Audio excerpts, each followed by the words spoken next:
ശരീരത്തിൽ നിന്ന് പുറത്തേക്ക് നീണ്ടു നിൽക്കുന്ന നീളം കൂടിയ തന്തുവാണ് ആക്സോൺ. ആക്സോണിനെ പൊതിഞ്ഞു കാണപ്പെടുന്ന ഷ്വാൻ കോശങ്ങൾ ആക്സോണിനെ ആവർത്തിച്ച് വലയം ചെയ്താണ് രൂപപ്പെടുന്നത്.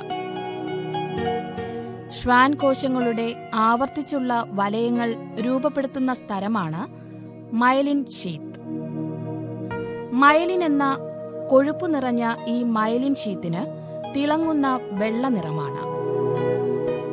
ആക്സോണിന് പോഷക ഘടകങ്ങൾ നൽകുക, ഓക്സിജൻ നൽകുക, ആവേഗങ്ങളുടെ വേഗത വർദ്ധിപ്പിക്കുക, വൈദ്യുത ഇൻസുലേറ്ററായി വർത്തിക്കുക, ബാഹ്യക്ഷതങ്ങളിൽ നിന്ന് സംരക്ഷിക്കുക എന്നിവയാണ് മയലിൻ ഷീത്തിന്റെ ധർമ്മങ്ങൾ.